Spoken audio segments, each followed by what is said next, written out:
యేసుక్రీస్తు ప్రభువు ఈ లోకంలో ఆయన జీవించిన దినాల్లో ఆయన పరిచర్యలో భాగంగా ఆయన చాలా కొండలు ఎక్కారండి. ఫర్ ఎగ్జాంపుల్ ధన్యతల కొండ, సర్మన్ ఆన్ ద మౌంట్ అంటారు.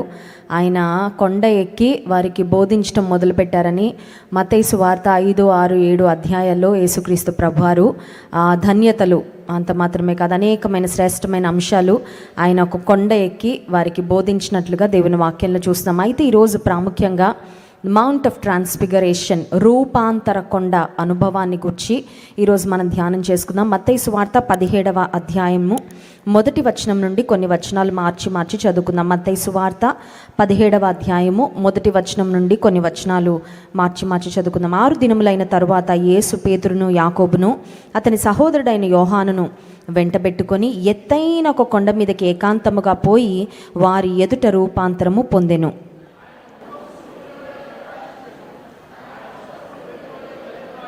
ఇదిగో మోషేయు ఏలియాయు వారికి కనబడి ఆయనతో మాట్లాడుచుండిరి.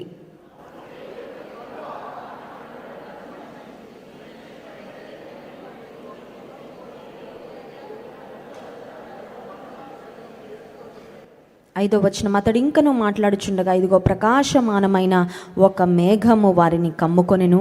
ఇదిగో ఈయన నా ప్రియ కుమారుడు, ఈయన యందు నేను ఆనందించుచున్నాను, ఈయన మాట వినుడని ఒక శబ్దము ఆ మేఘములో నుండి పుట్టెను. యేసు వారి యొద్దకు వచ్చి వారిని ముట్టి లెండి, భయపడకుడని చెప్పెను. 8వ వచనం చదువుదాం. వారు కన్నులెత్తి చూడగా యేసు తప్ప మరి ఎవరునూ వారికి కనబడలేదు. ఇది ఒక ప్రత్యేకమైన అనుభవం అండి. యేసుక్రీస్తు ప్రభు జీవించిన కాలంలో this was a glorious experience, ఒక మహిమాన్వితమైన అనుభవాన్ని యేసయ్య తన 3 శిష్యులైన పేతురు, యాకోబు, యోహాన్లకు ఆ గ్రేట్ ఎక్స్పీరియన్స్, ఆ డివైన్ ఎక్స్పీరియన్స్ ఆ 3 శిష్యులకు ఇచ్చినట్లుగా ఇప్పుడు చదువుకున్న మత్తయి సువార్త 17వ అధ్యాయంలో మనం ధ్యానం చేసుకున్నాం.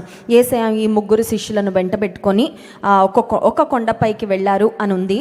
బైబిల్ పండితుల యొక్క అభిప్రాయం ఏంటంటే అది తాబోరు కొండ, మౌంట్ టాబోర్ అని చెప్తా ఉంటారు. సో తాబోరు కొండపైకి యేసుక్రీస్తు ప్రభువారు ఈ 3 శిష్యులను తీసుకొని వారి ఎదుట రూపాంతరము పొందెను. గ్రీక్ బైబిల్లో రూపాంతరము అనే మాట దగ్గర మెటామార్ఫోసిస్ అనే పదము మనకి కనబడుతుంది. అంటే మనకు అర్థమయ్యే భాషలో ఒక సీతాకోక చిలుక బయటకు రావాలంటే ఎలా అయితే అదొక ప్రాసెస్ గుండా, ఒక మెటామార్ఫోసిస్ ప్రాసెస్ అంటాం కదండి.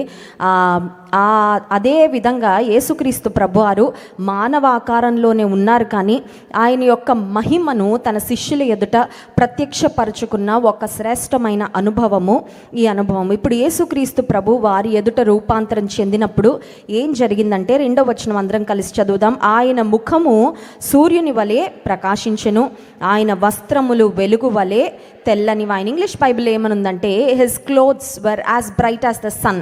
ఇక్కడ వెలుగు వలె తెల్లని వాయును అనే మాట ఉంది. కొన్ని ఇంగ్లీష్ ట్రాన్స్లేషన్స్లో సూర్యుని కాంతి వంటి కాంతి యేసయ్య నుండి ప్రసరించటం, యేసయ్య అంత ప్రకాశమానంగా అయిపోవడము శిష్యులు చూశారు. మిట్ట మధ్యాహ్నపు వేళ సూర్యుని మనం ఎవరం కూడా నేకెడ్ ఐతో మనం చూడలేం కదండి. కొన్నిసార్లు ఈ సోలార్ ఎక్లిప్స్ ఇలాంటివి జరిగినప్పుడు కూడా డాక్టర్స్ అంటారు డైరెక్ట్గా కళ్ళతో చూడొద్దు, గ్లాసెస్ పెట్టుకొని చూడండి అని డాక్టర్స్ కూడా అడ్వైస్ చేస్తూ ఉంటారు. ఒకవేళ మిట్ట మధ్యాహ్నం సూర్యుడిని ఎవరైనా చూడడానికి ప్రయత్నం చేసినా కంటి చూపును కోల్పోయే, అసలు చూడలేము. ఒకవేళ అంత తీక్షణంగా చూసినా కంటి చూపుకే ప్రమాదం అని కూడా డాక్టర్స్ చెప్తా ఉంటారు. యేసుక్రీస్తు ప్రభువారు అంతగా ఆయన ప్రకాశించిన ఒక శ్రేష్టమైన అనుభవం, గ్రేట్ ట్రాన్స్ఫర్మేషన్. ఒక మాటలో చెప్పాలంటే ఇలాంటి అనుభవము ఇంకెప్పుడు కూడా ఆ ముందు కానీ ఆ తర్వాత కానీ జరగలేదండి. శిష్యులు ఇటువంటి దృశ్యాన్ని కన్నులారా ఆ ముందు కానీ ఆ తర్వాత కానీ ఎప్పుడు చూడలేదు.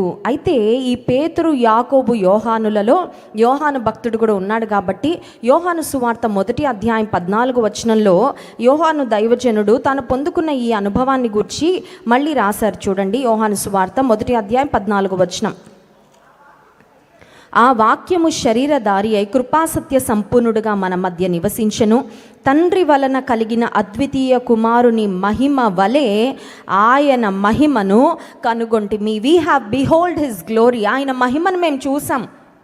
తన అనుభవంలో నుండి తను ఏమి చూశాడో అదే ఒక ప్రత్యక్ష సాక్షిగా ఉన్న శిష్యుడైన యోహాను రాశాడు. ఇప్పుడు యేసుక్రీస్తు ప్రభువారు ఆయన మహిమాన్వితమైన రూపాన్ని తన శిష్యులు చూడగలిగారు.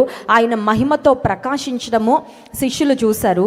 యేసుక్రీస్తు ప్రభువారు ఆయన గెత్సెమనే తోటకు వెళ్ళి అక్కడ ప్రార్థన చేసి ఆ తర్వాత తను తాను అప్పగించుకునే ఆ పరిస్థితులకు ముందు యోహాను సువార్త 17వ అధ్యాయంలో కూడా యేసయ్య చేసిన ప్రార్థనలో ఆయన మహిమను గూర్చిన ఒక ప్రస్తావన చూస్తాం. చూడండి, యోహాను సువార్త 17వ అధ్యాయము 24వ వచనం.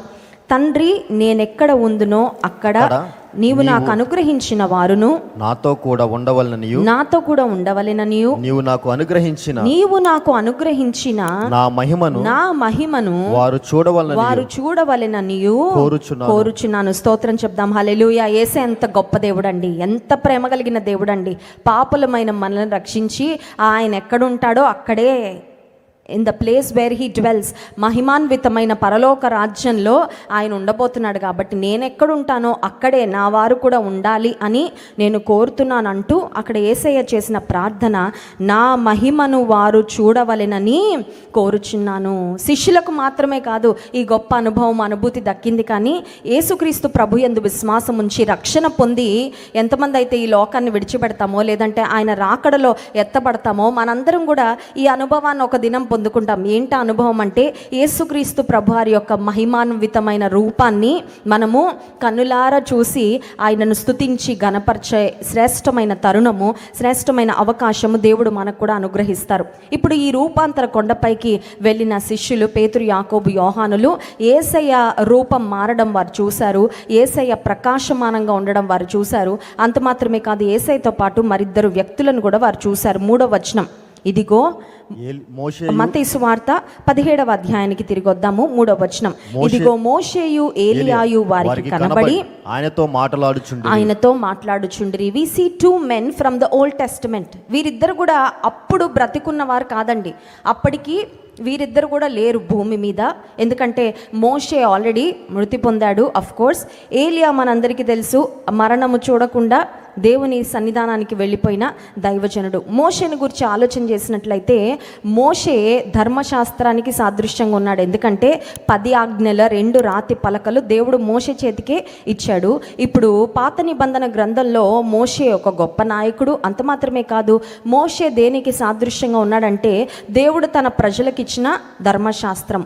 రెండవదిగా ఏలియా అనే దైవజన్ని మనం జ్ఞాపకం చేసుకుంటే ప్రవక్తలందరికీ సాదృశ్యంగా ఏలియా అనే దైవజన్ని మనం చూస్తే ధర్మశాస్త్రం యొక్క ముగింపు యేసుక్రీస్తు ప్రభువులోనే మనం చూస్తాము. ప్రవక్తలు ఎవరి గురించి ఏ మెస్సియా యొక్క రాకను గురించి ప్రవచించారో వారందరి యొక్క ప్రవచనాల నెరవేర్పు కూడా యేసుక్రీస్తు ప్రభువులో చూస్తాము. ఇప్పుడు మోషే, ఏలియాలు ఆ కొండపైన యేసయ్యతో పాటు శిష్యులకు కనబడ్డారు. ఇంకొకటి కొంతమంది బైబిల్ పండితులు ఏమని వ్యక్తపరుస్తారంటే అభిప్రాయము, మోషే చనిపోయిన వారందరికీ సాదృశ్యంగా ఉన్నాడు. యేసుక్రీస్తు ప్రభు యందు విశ్వాసం ఉంచి మృతి పొందిన వారికి మోషే సాదృశ్యంగా ఉంటే ఏలియా ఎవరికి సాదృశ్యంగా ఉన్నాడంటే మరణము చూడకుండా మధ్యాకాశంలో 2వ రాకడలో యేసయ్యను కలుసుకొని యేసయ్యతో పాటు పరలోక రాజ్యానికి ఎవరైతే కొనిపోబడతారో వారందరికీ ఏలియా ప్రవక్త సాదృశ్యంగా ఉంటే ఈ ఇద్దరు దైవజనులను యేసయ్యతో పాటు చూడగానే పేతురు దుడుకు పేతురు కదండి, పేతురుకి మంచి మంచి ఐడియాలు వచ్చేస్తూ ఉంటాయి. ఆ ఐడియాలు నేను చెప్పచ్చో చెప్పకూడదో అని ఏమీ ఆలోచన ఉండదు, కానీ ఏది అనుకుంటే అది, ఏది చెప్పాలనిపిస్తే అది. పేతురు మన మిగతా శిష్యులందరికంటే కూడా చాలా ప్రొయాక్టివ్గా మనకు కనబడుతూ ఉంటాడు. మిగతా సందర్భాలలో కూడా మిగతా శిష్యులు మౌనంగా ఉన్నప్పుడు కూడా పేతురు తన అభిప్రాయాన్ని మాత్రం కొన్నిసార్లు నిర్భయంగా చాలా తొందరపాటుతో వ్యక్తపరిచిన శిష్యునిగా మనం చూస్తాము. ఇక్కడ కూడా పేతురు ఒక మాట చెప్పాడు. పేతురు చెప్పిన మాట చూడండి, 4వ వచనం, అప్పుడు పేతురు, ప్రభువా మనం ఇక్కడ ఉండుట మంచిది, నీకిష్టమైతే ఇక్కడ నీకొకటియు మోషేకొకటియు ఏలియాకు ఒకటియు 3 పర్ణశాలలు కట్టుదుమని యేసుతో చెప్పెను. Peter was giving an advice. యేసయ్యకు ఒక సలహా ఇస్తున్నాడు, నీకు ఇష్టమైతే అంటున్నాడు, కానీ తన మనసులోకి వచ్చిన ఆలోచన పేతురు యేసయ్యతో చెప్తా ఉన్నారు. 3 పర్ణశాలలు కట్టేస్తాము అంటే ఒక రకంగా చెప్పాలంటే బహుశా పేతురు ఇంకా వీరు 3 కూడా కొంచెం దాదాపుగా సమానమే, ముగ్గురికి పర్ణశాలలు అన్నట్లుగా ఒక అభిప్రాయము. ఇంకొకటి ఏంటంటే యేసయ్య ఇంకా చేయవలసిన సిలువ కార్యము, ఇంకా ఆయన చేయవలసిన పరిచర్య, ఇంకా ఆయన చేయవలసిన తండ్రి చిత్తము నెరవేర్చుటను మరి తుదముట్టించిన యేసుక్రీస్తు ప్రభువారు చేయవలసిన కార్యాలు ఎన్నో ఉన్నాయి. సో యేసయ్య అక్కడ పర్ణశాల పేతురు కడితే అక్కడ ఉండడం, పర్ణశాల అంటే ఇంగ్లీష్ బైబిల్లో టెంట్ అనే మాట ఉంది. ఏదో బిల్డింగ్ కడతాను అనలేదు, కానీ ఒక టెంపరీగా కొద్ది కాలము, కొద్ది రోజులు. మరి పేతురు యొక్క అభిప్రాయం ఏంటో తెలియదు, కానీ ఏలియా అలాగే మోషేతో పాటు యేసయ్య కూడా పర్ణశాల కడతాము, మీరు ఇక్కడే ఉంటే బాగుంటుంది. ఇంకోటి పేతురు కనిపించుంటుంది, ఇలా యేసయ్య యొక్క మహిమాన్వితమైన రూపం చూస్తూ ఉంటే ఇంకా చూడాలనిపిస్తుంది. పాత నిబంధనలోని దైవజనులను కూడా మేము చూస్తున్నాం కాబట్టి ఈ ఎక్స్పీరియన్స్ ఇంకెప్పటికీ ఉంటే ఎంత. కొన్నిసార్లు మనకు అనిపిస్తుందండి, టైం ఫ్రీజ్ అయితే బాగుండే. ఎప్పుడైనా అనిపించిందా? టైం అలా ఆగిపోతే కొన్ని సమయాలు ఉంటాయి, కానీ అన్ఫార్చునేట్లీ టైం ఫ్రీజ్ అవ్వదు, టైం వెళ్తానే ఉంటుంది కదా. కొన్ని అనుభవాలు మనకు అనిపిస్తుంది ఆగిపోతే బాగుండు, కొన్ని రోజులైనా ఇంకా కొన్ని గంటలైనా ఇదే ఎక్స్పీరియన్స్లో ఉంటే బాగుండు అని కొన్నిసార్లు అనిపిస్తుంది, కానీ అలా సాధ్యం కాదు. ఇప్పుడు పేతురుకి ఏమనిపిస్తుందంటే ఇదే అనుభవంలో, ఈ పరలోకపు ఈ హెవెన్లీ ఎక్స్పీరియన్స్లో ఇలా యేసయ్య యొక్క మహిమాన్వితమైన రూపాన్ని చూస్తా ఆనందిస్తూ ఉంటే ఎంత బాగుండని పేతురుకు అనిపించింది. కానీ మిగతా శిష్యుల గురించి పేతురు ఆలోచించలేదే. ఇది ఓన్లీ ముగ్గురికే, ఓన్లీ ఫర్ ద చోజన్ 3 కదండి. ఎంపిక చేయబడిన ఏర్పరచబడిన 12 మందిలో కూడా మళ్ళీ ముగ్గురికే దేవుడి అవకాశం ఇస్తే మరి మిగతా వారి సంగతి, మిగతా 9 మంది సంగతి ఏంటని ఆలోచించట్లా. తన మనసుకి ఏది అనిపించిందో అది మాత్రమే పేతురు చెప్తా ఉన్నాడు. ఇప్పుడు పేతురు ఈ మాట ఎప్పుడైతే పలికాడో 5th వర్స్ చూడండి, 5వ వచనం, అతడు ఇంకను మాట్లాడుచుండగా ఇదిగో ప్రకాశమానమైన ఒక మేఘము వారిని కమ్మెను. There was a cloud that surrounded them. అక్కడ ఒక మేఘము వారిని కమ్ముకుంది. అది సామాన్యమైన మేఘం కాదండి. వర్షం పడే ముందు మనకి మేఘాలు వస్తూ ఉంటాయి కదా, అప్పుడే వస్తే అప్పుడే పోతూ ఉంటాయి మేఘాలు. ఈ సంవత్సరం అయితే అసలు ఈ వర్షాకాలం ఒక మామూలు వర్షాకాలం లాగా లేదు, ఎప్పుడు పడేయో తెలియదు, ఎప్పుడు ఆగేయో కూడా తెలియదు, అలా ఉంది. అకాల వర్షాలు చాలా చూసాం ఈ సంవత్సరంలో ఎస్పెషలీ. ఇది వర్షం పడే ముందు వచ్చే మేఘం కాదు కానీ this was the cloud of God's glory that surrounded them. ఆ కొండపైకి వచ్చిన మేఘం ఏంటంటే దేవుని యొక్క మహిమ మేఘము. దానినే షకీనా మేఘం అని పిలుస్తారు. స్తోత్రం చెప్దాం, హల్లెలూయా. దేవుని యొక్క మహిమ మేఘము వారిని కమ్ముకోగానే ఆకాశం నుండి ఒక స్వరము వీరి చెవులకు చాలా స్పష్టంగా వినబడింది. ఈరోజు ఆకాశం నుండి వినబడిన ఆ స్వరాన్నే మనం ఒక్కసారి లోతుగా పరిశీలించి స్తుతి ఆరాధనలోనికి వెళ్దాం. ఎప్పుడైతే దేవుని మహిమ మేఘం వారిని కమ్ముకుందో ఆకాశం నుండి వినబడిన దేవుని స్వరము పలికిన శ్రేష్టమైన మాటలు చూడండి. 5వ వచనం, ఇదిగో ఈయన నా ప్రియ కుమారుడు, ఈయన యందు నేను ఆనందించుచున్నాను, ఈయన మాట వినుడని ఒక శబ్దము ఆ మేఘములో నుండి పుట్టెను. స్తోత్రం చెప్దాం, హల్లెలూయా. 3 భాగాలుగా విభజిద్దామండి. ఆకాశం నుండి వినబడిన ఆ శబ్దము, ఆ స్వరము, దేవుని స్వరము పలికిన 3 ప్రాముఖ్యమైన మాటలు. వెరీ పవర్ఫుల్ వర్డ్స్, మన జీవితాలకు చాలా అవసరమైన మాటలు. మొట్టమొదటి మాట ఏంటంటే ఇదిగో ఈయన నా ప్రియా. పిల్లలు ఒకవేళ ఇంతకు ముందు కాలంలో అయితే 12 మంది ఉండేవారు, 9 మంది, 10 మంది, 12 మంది ప్రతి ఫ్యామిలీలో ఉండేవారు అప్పట్లో. ఇప్పుడైతే 1, 2, 3 చాలా గ్రేటు, ఇంకా 4 అయితే చాలా రేర్ కదండి. ఇప్పుడు 10 మంది, 12 మంది పిల్లలు ఉన్నారనుకోండి ఒక కుటుంబంలో, తల్లికి అందరంటే ఇష్టమే కానీ కొన్నిసార్లు ఫేవరెట్స్ ఉంటారండి. ప్రియమైన వాళ్ళంటే ఒక స్పెషల్ ప్లేస్ ఉంటుంది హార్ట్లో, ఒక ముక్క ఎక్స్ట్రా దాచిపెడతారు కదండి. ఏదైనా స్పెషల్ ఐటమ్ ఉంటే ఆ ప్రియమైన బిడ్డకి ఇవ్వడానికి, ఆ ప్రియమైన వారికి ఇవ్వడానికి ఏదో ఒకటి పక్కన పెడతా ఉంటారు. ఇప్పుడు పరలోకము నుండి వినబడిన ఆ స్వరము యేసుక్రీస్తు ప్రభువారిని గూర్చి ఏమని చెప్తా ఉందంటే ఇదిగో ఈయన నా ప్రియా, హీఈస్ మై బిలవెడ్ సన్. పేతురు, ముగ్గురికి పర్ణశాలలు వేస్తానని అన్నావు కదా, అంటే దాదాపు నువ్వు యేసయ్యను కూడా వారితో పాటు సరిసమానం చేద్దాం అనుకుంటున్నావేమో. He's the unique one, he's the matchless one. యేసయ్యతో ఇంకెవరిని నువ్వు పోల్చడానికి వీలు, యేసయ్యను ప్రేమించినట్లుగా ఇంక దరిదాపుల్లో కూడా ఎవరిని ప్రేమించడానికి. మన దేవుడు రోషం కలిగిన దేవుడు అండి. స్తోత్రం చెప్దాం, హల్లెలూయా. మనం ప్రేమించిన వారు మనతో పాటు ఇంకెవరినైనా కొంచెం దగ్గరగా దరిదాపుల్లో ప్రేమిస్తున్నారు అనగానే మనకి ఏమొస్తుందండి, కొన్నిసార్లు రోషం వస్తుంది, కోపం వస్తుంది. వాళ్ళు ఎవరు అసలు? నన్ను ప్రేమించినట్లు ఎందుకు నువ్వు? కొన్నిసార్లు ఫైట్కి కూడా వెళ్తూ ఉంటారు కదండి. పొసెసివ్ అయిపోయినప్పుడు మనల్ని ప్రేమించేటట్లుగా ఇంకెవరైనా బయట వాళ్ళని ప్రేమిస్తే కొన్నిసార్లు తట్టుకోలేం. మన దేవుడు రోషము కలిగిన దేవుడు. He has given us his undivided love and attention. ఆయన ఎంత మనల్ని ప్రేమిస్తున్నాడంటే ఈ ప్రపంచంలో ఎవ్వరూ ప్రేమించలేనంతగా మనల్ని ప్రేమిస్తున్న దేవుడు, ఆయనను మనం ప్రేమించిన దానిలో మిగతా ఇంకెవ్వరిని కూడా దగ్గరికి కూడా తీసుకురావడానికి వీలు. ఈయన నా ప్రియ కుమారుడు, he is my beloved son. ప్రియ కుమారుడు అని యేసుక్రీస్తు ప్రభువారిని గూర్చి ఆకాశం నుండి స్వరము శబ్దం వినబడితే, ఇప్పుడు ప్రియ కుమారుడైన యేసుక్రీస్తు ప్రభువారి యందు విశ్వాసం ఉంచి ఆయనను వెంబడించే మనము కూడా దేవుని పిల్లలం అయితే సరిపోదండి. పిల్లలు అంటే అందరు పిల్లలే, ప్రియమైన పిల్లలు అవ్వాలి. స్తోత్రం చెప్దాం. హల్లెలూయా. ఎఫెసీ పత్రిక 5వ అధ్యాయము 1వ వచనంలో దేవునికి ప్రియమైన పిల్లల్లాగా ఉండాలని ఒక మాట ఉంది చూడండి. కావున మీరు ప్రియులైన పిల్లల వలె దేవుని పోలి నడుచుకొనుడి. స్తోత్రం చెప్దాం. హల్లెలూయా. దేవుని బిడ్డగా ఉంటే సరిపోదు. Don't be satisfied. ఓకే, దేవుని కుమారుడిని అయిపోయా, దేవుని కుమార్తెని అయిపోయా, రక్షణ పొందా, తృప్తి పడద్దు. ప్రియమైన బిడ్డగా నేను బ్రతకాలి దేవా, అదే నా ఆశ. నీ ఆశ అదైతే నీ ఆశ దేవుడు ఖచ్చితంగా నెరవేరుస్తాడు. స్తోత్రం చెప్దాం. హల్లెలూయా. ప్రియమైన మీరు ప్రియులైన పిల్లల వలె దేవుని పోలి. ప్రియులైన పిల్లల్లాగా ఎలా అవుతామయ్యా మేము?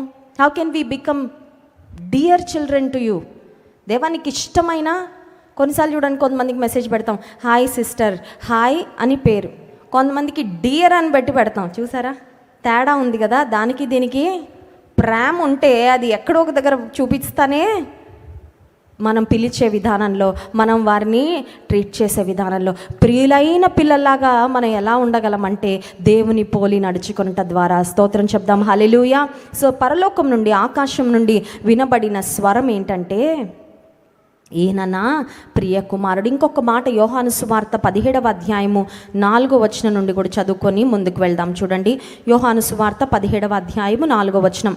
చేయుటకు నీవు నాకు ఇచ్చిన పని నేను సంపూర్ణముగా నెరవేర్చి భూమి మీద నిన్ను. ఇది యేసయ్య చేసిన ప్రార్థనలో ఒక శ్రేష్టమైన మాట అండి. These were words of accomplishment. పని అయిపోయిన తర్వాత పనంతా చేసేసాను. పని చెప్పేవారికి, పని చేసేవారు అన్నీ చేసేస్తే చాలా రిలీఫ్గా ఉంటుందండి. అవునా కాదా? కొంతమంది ఉంటారండి, వాళ్ళకి పని అప్ప చెప్తే ఇంక మళ్ళీ మనం చూసుకోకర్లా, అన్నీ చేసేస్తారు. అలాంటి వాళ్ళు ఉంటే మనం చాలా రిలాక్స్గా. కొంతమంది ఉంటారు, పని మొదలుపెట్టి సగంలో ఆపేస్తారు. కొంతమంది కిచెన్లో వంట వండుతామని వెళ్తారు. వంట అయితే వండుతారు, కానీ ఇంకా అక్కడంతా ఎలా ఉంటుందంటే మామూలుగా ఉండదు.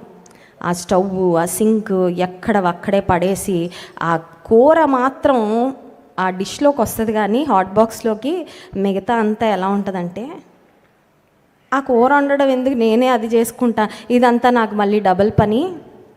పని చేయడంలో చాలా విధానాలు ఉంటాయి. చాలాసార్లు మనం దేవుడు మనకు అప్పగించిన పని, we don't even think about it.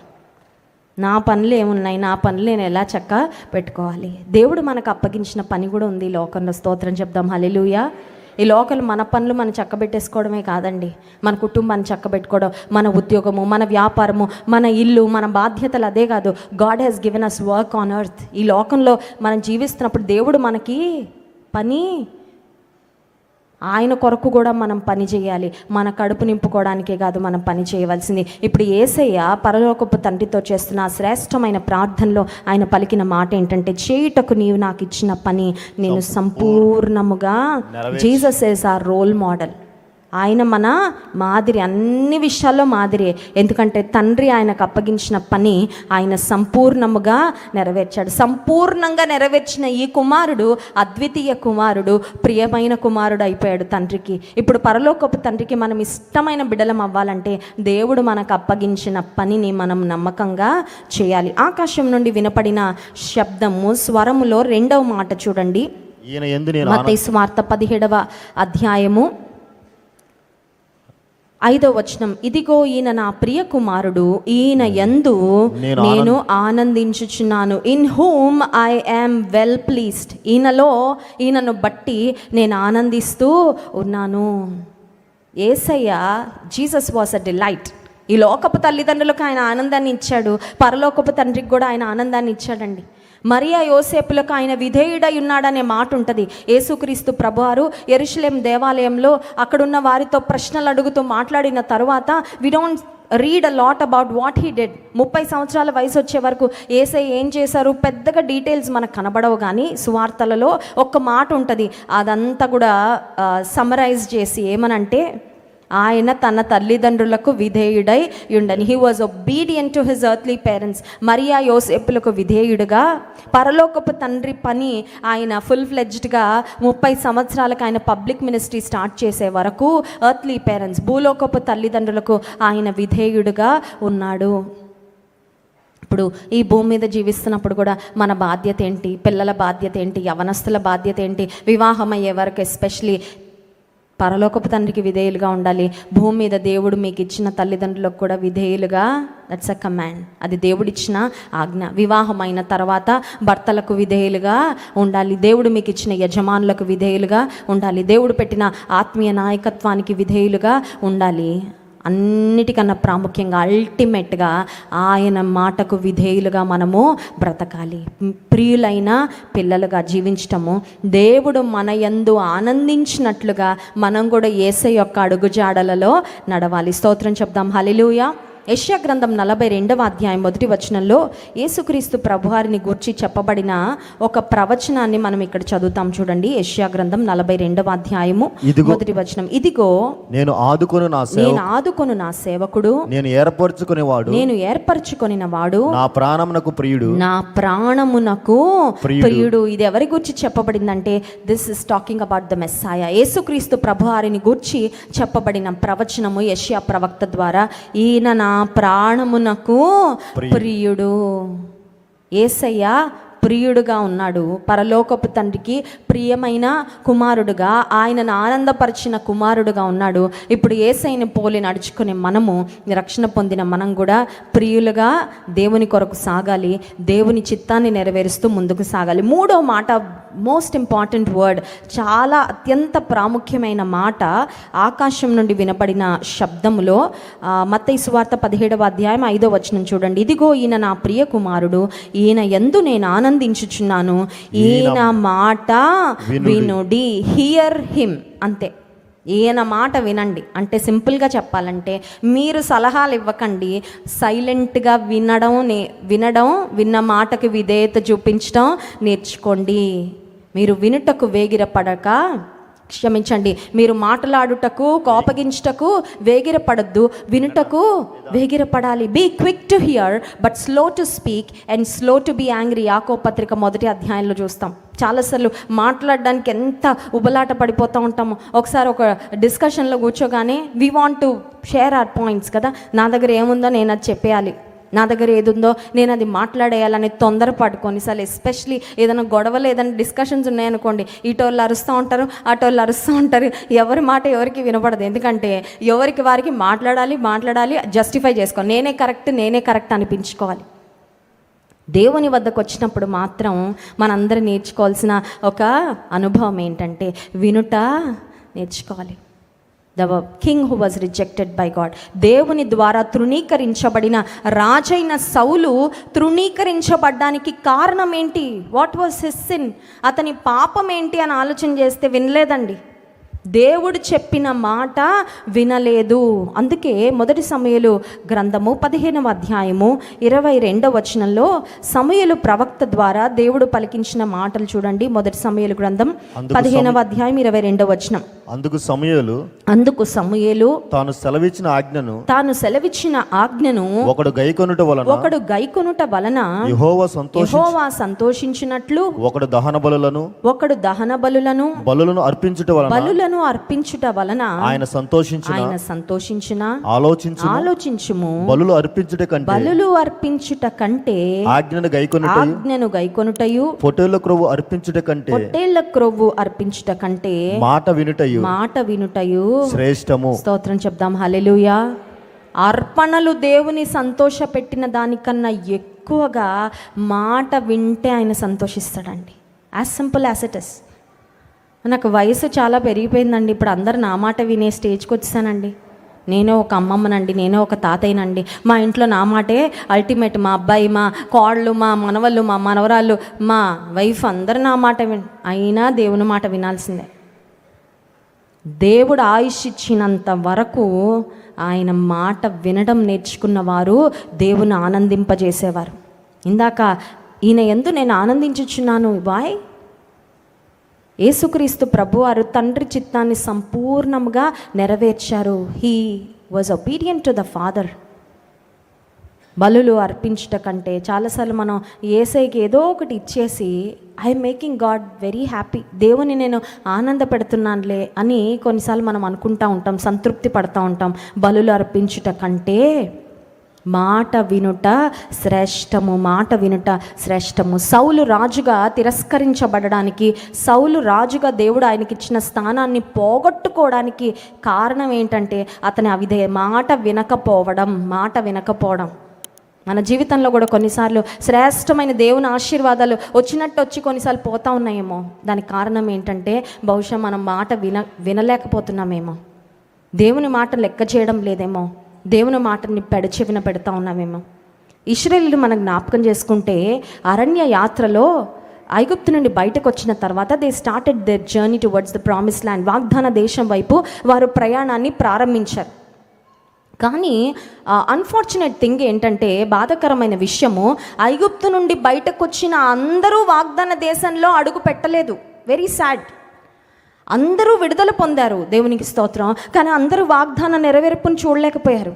ఇది చాలా జాగ్రత్తగా గమనించాలండి. ఇశ్రాయేలీయుల నుండి మనం నేర్చుకోవాల్సిన పాఠాలు ఎన్నో ఉన్నాయి. అందరూ ఐగుప్తు నుండి విడుదల పొందారు, అందరూ ఇనుప కొలిమి నుండి బయటపడ్డారు, కానీ అందరూ వాగ్దాన దేశంలో అడుగు పెట్టలేకపోయారు. అరణ్యంలోనే చాలామంది తమ ప్రాణాన్ని కోల్పోయారు. వారి యొక్క ప్రయాణము హాఫ్వే ఎందుకు ఆగిపోయింది అని ఆలోచన చేస్తే హెబ్రీ పత్రిక 3వ అధ్యాయంలో హెబ్రీ గ్రంథకర్త ఇశ్రాయేలీయుల యొక్క పరిస్థితిని గురించి చాలా చక్కగా వివరిస్తారు. చూడండి, హెబ్రీ పత్రిక 3వ అధ్యాయము 12వ వచనం. సహోదరులారా, జీవము గల దేవుని విడిచిపోవుటకై విశ్వాసము లేని దుష్ట హృదయము మీలో ఎవని యందైనను ఒకవేళ ఉండునేమో అని జాగ్రత్తగా చూచుకొనుడి. నేడు మీరు ఆయన శబ్దము వినిన ఎడల కోపము పుట్టించినప్పటి వలె మీ హృదయములను కఠినపరచుకొనకుడి. Today if you hear your voice, do not harden your heart. If you hear his voice, దేవుని స్వరం ఈరోజు మీరు వింటే మీ హృదయాలను కఠినపరచుకోవద్దు. కఠిన హృదయం స్పందించదండి. కఠిన హృదయం డజంట్ కేర్, లెక్క చేయదు.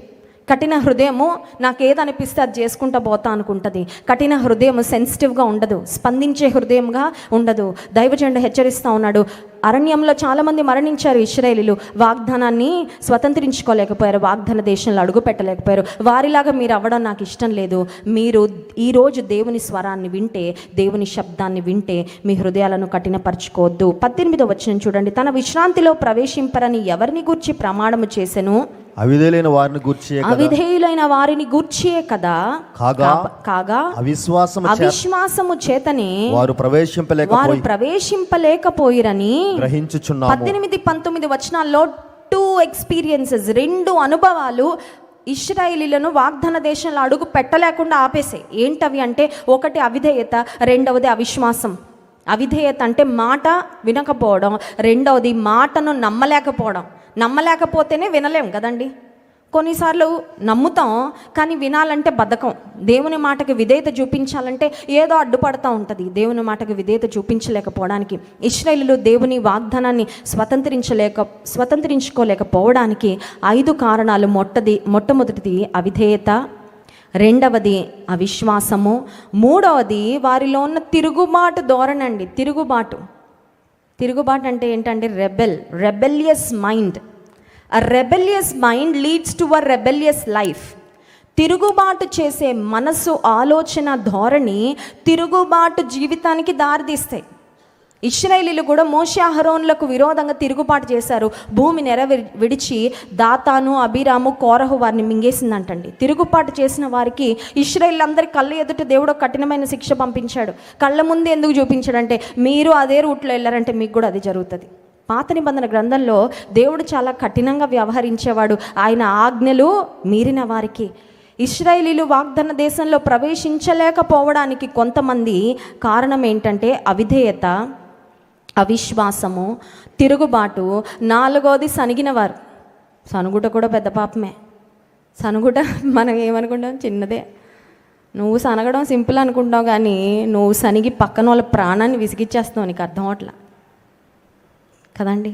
సనిగే భార్యలు భర్తకి ఎంత విసుగో, ఎంత ఇబ్బందికరంగా. దేవునికి విరోధంగా కొంతమందికి సనుగుడు అలవాటు అయిపోద్ది. పిల్లల మీద సనగడం, భర్త మీద సనగడం, అత్తగారి మీద సనగడం, కరెంటు పోగానే కరెంటోడి మీద సనగడం, బస్సు లేటుకు వస్తే ఏపీఎస్ఆర్టీసీ వాడి మీద సనగడం. ఇంక ఇది ఒక జీవిత ఇంకంతే అన్నమాట, లైఫ్ స్టైల్ అయిపోతూ ఉంటుంది. అందరి మీద సనుగుతారు. వర్షం వస్తే మబ్బుల మీద ఇంకేదో వదలరు వాళ్ళు. సనుగుడు బ్యాచ్. ఇశ్రాయేలీయులు కూడా సనిగి సంహారకుని చేత నశించారని వాక్యంలో మనం చూస్తున్నాం.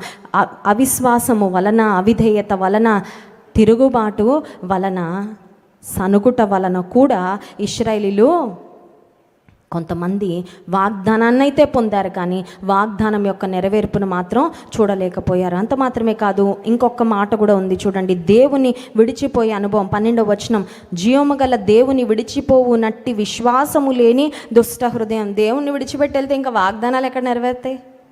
వాగ్దానం ఇచ్చిన దేవుణ్ణే విడిచిపెట్టి వెళ్ళిపోతే నీ దగ్గర వాగ్దానం ఉంటే ఏం ఉపయోగం? వాగ్దానం నువ్వు పొందావు కరెక్టే, గట్టిగా పట్టుకో వాగ్దానాన్ని. వాగ్దానం ఇచ్చిన దేవుని వాగ్దానం కన్నా గట్టిగా పట్టుకో. స్తోత్రం చెప్దాం. Hallelujah. If you hold fast God, దేవుని గట్టిగా పట్టుకుంటే ఆయన వాగ్దానాన్ని ఖచ్చితంగా నీ జీవితంలో నెరవేరుస్తాడు. ఇప్పుడు పేతురుకు, యాకోబుకు, యోహానుకు కొండపై వినపడిన శబ్దము. ఏంట శబ్దం అండి? మత్తయి సువార్త 17వ అధ్యాయము. ఇదిగో ఈయన నా ప్రియ కుమారుడు, ఈయన యందు నేను ఆనందించుచున్నాను, ఈయన మాట వినండి. వినండి. అప్పుడప్పుడు కొన్ని రేడియోస్ హైదరాబాద్లో ఉన్నప్పుడు, ఎప్పుడైనా బస్సులో నేను ట్రావెల్ చేసేటప్పుడు పబ్లిక్ ట్రాన్స్పోర్ట్లో రేడియో ఆన్ చేసేవారండి. అప్పుడు ఒక మాట వచ్చేది, వినండి ఉల్లాసంగా వినండి. అవి మాత్రం చెవులు అలా పెట్టుకొని వినేస్తూ ఉంటారు కదండి. ఎంత మంచి మ్యూజిక్కో, ఎంత మంచి జోక్లో, ఎంత మంచి అప్డేట్సో. దేవుని మాట వినండి అంటూ ఉంటే కొంతమందికి బోర్ కొడుతూ ఉంటుంది. Your journey with God is an adventurous journey. This is a journey of faith. ఇది విశ్వాస ప్రయాణము, ఇది సాహసోపేతమైన ప్రయాణం. ఒకవేళ if you have not started that journey yet, start it today. దేవునితో నీ ప్రయాణాన్ని ఇప్పటివరకు ప్రారంభించలేదు, ఇవాళ ప్రారంభించు. Let me tell you, it's going to be an adventurous, చాలా శ్రేష్టమైన ప్రయాణం అండి. ఇంకా యేసయ్యతో నీ జీవిత ప్రయాణాన్ని ప్రారంభిస్తే ఎప్పటికీ ఆయన నువ్వు వదులుకోలేవు. ఎందుకంటే ఆయనతో సహవాసం అంత శ్రేష్టంగా. ఆయన మాట మార్చడండి మనుషుల్లాగా. ఆయన మోసపూరితమైన మాటలు చెప్పడు. ఆయన ముందొకటి వెనకొకటి చెప్పడు. నిజమైన స్నేహితుడు విడువక ప్రేమించినట్లు నీ జీవిత ప్రయాణంలో నువ్వు యేసయ్యతో సహవాసం చేస్తే, ఆయనతో నీ ప్రయాణాన్ని కొనసాగిస్తే, జీవిత ప్రయాణం అది ఎంతో శ్రేష్టమైన అనుభవాలతో కూడుకున్న ప్రయాణంగానే ఖచ్చితంగా ఉంటుంది. మీరు ఆయన మాట వినండి. పేతురుకు, ఎస్పెషలీ పేతురుకు ఆ మాట ఏమనంటే, నువ్వు మాట్లాడడం తగ్గించి వినడం నేర్చుకో పేతురు. నీకు వచ్చిన ఐడియాలు కాదు, ఈయన నా ప్రియ కుమారుడు, ఈయన మాట వినుడి. చెవులు అందరికీ ఉంటాయి కానీ అందరూ ఒకేలా వినరు. పోయిన ఆదివారం దైవజనులు ఏం వాక్యం చెప్పారు అంటే, కొంతమంది టకా చెప్పేస్తారు. ఎందుకంటే వాళ్ళు బాగా విన్నారు. వారం మధ్యలో కూడా మళ్ళీ నెంబర్ వేసుకుంటూ ఉంటారు. ఏం పాయింట్స్ చెప్పారు, ఫస్ట్ మెసేజ్లో ఏ పాయింట్స్ చెప్పారు, దైవజనులు సెకండ్ మెసేజ్లో ఏం పాయింట్స్ చెప్పారు. కొంతమంది అక్కడే మర్చిపోతారు, వెంటనే మర్చిపోతారు. అంటే శ్రద్ధగా వినలేదన్నమాట. అందుకే ప్రకటన గ్రంథంలో ఒక మాట పదే చూస్తాం, సంఘములతో ఆత్మ చెప్పుచున్న మాట చెవి గలవాడు వినును. చెవులున్నాయి, వినికిడి శక్తి ఉంది, ప్రైజ్ గాడ్ ఫర్ దాట్. కానీ ఈ చెవులు దేనికి వినియోగిస్తున్నాం? దేవుడిచ్చిన దట్ పవర్ ఆఫ్ లిసనింగ్, దేవుడిచ్చే వినికిడి శక్తిని దేని కొరకు మనము వినియోగిస్తున్నాం?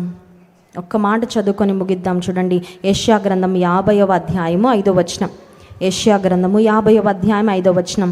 ప్రభువగు యెహోవా నా చెవికి వినుబుద్ధి పుట్టింపగా నేను ఆయన మీద తిరుగుబాటు చేయలేదు, వినకుండా నేను తొలగిపోలేదు. స్తోత్రం చెప్దాం. హల్లెలూయా. వినుబుద్ధి కూడా చాలా మంచి బుద్ధి కదండి. చాలా మంచి గుణం కలిగిన వాడండి, మంచి బుద్ధి. వినుబుద్ధి అంట, ప్రతి ఒక్కరికి ఉండవలసిన బుద్ధి. ఏంటా బుద్ధి? కొంతమందికి ఓ బుద్ధి ఉంటుంది, ఎవరు ఏం చెప్పినా అన్నీ వినేసి అన్నీ నమ్మేస్తుంటారు. చాలా ప్రమాదకరమైన బుద్ధి అది. కానీ దేవుని మాట వినే వినుబుద్ధి మనకుంటే, ఆ వినుబుద్ధి వలన దేవునికి మనము వ్యతిరేకంగా తిరుగుబాటు చేయము. దేవుని మాట వినేవారు ధన్యులు, దేవుని మాటకు విధేయత చూపించేవారు ధన్యులు. ఆనాడు ఆకాశం నుండి ఆ షకీనా మేఘము వారిని కమ్ముకున్నప్పుడు ఆ మహిమ మేఘములో నుండి వినబడిన శబ్దము, ఈయన మాట వినుడి. కండ్లు మూసుకోండి, ప్రార్థన చేసుకుందాం. ఉదయకాల సమయంలో రూపాంతర కొండపై శిష్యులు పొందుకున్న మహిమాన్వితమైన అనుభవము దేవుడు మనకు జ్ఞాపకం చేశారు. శిష్యులకే కాదు, అదే మహిమను, యేసుక్రీస్తు ప్రభువారి యొక్క మహిమను మనం కూడా ఒక దినం ఆయనతో పాటు యుగ యుగాలు జీవిస్తూ పరలోక రాజ్యంలో ఆయన మహిమను మనము కూడా కన్నులార చూడాలని యేసే కోరుకుంటున్నాడు. అయితే ఆ అనుభవం మనం పొందాలంటే మనకు వినుబుద్ధి ఉండాలి. దేవా, నాకు వినుబుద్ధి ఇవ్వయ్యా. Help me to be a good listener, an attentive listener to your word. నీ మాటలు శ్రద్ధగా వినే వినుబుద్ధి నాకు పుట్టించయ్యా. పరిశుద్ధ ప్రేమ కలిగిన తండ్రి, నీకు స్తోత్రాలు. ఈయన నా ప్రియ కుమారుడు, ఈయనంద నేను ఆనందించుచున్నాను, ఈయన మాట వినుడి అని శబ్దము ఆనాడు శిష్యులకు వినపడింది, ఈనాడు మాకు కూడా వినిపింపచేసావు ప్రభువా.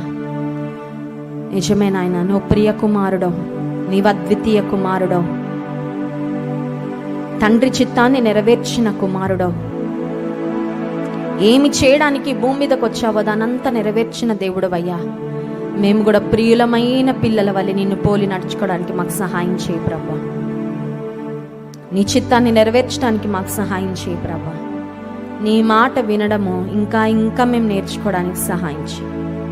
నీ మాట మేము ఎన్నడూ పెడచెవిన పెట్టకుండా, నీ మాటను ఎన్నడూ కూడా నాయన మేము మర్చిపోకుండా ప్రభా, నీ మాటను దివారాత్రములు ధ్యానిస్తూ నెమరు వేసుకుంటూ నీ మాటకు విధేయులంగా సాగి నీ శ్రేష్టమైన ఆశీర్వాదాలు మేము స్వతంత్రించుకోవడానికి మీ కృప మాకు దయచేయమని యేసు నామములో ప్రార్థిస్తున్నాం తండ్రి, ఆమేన్.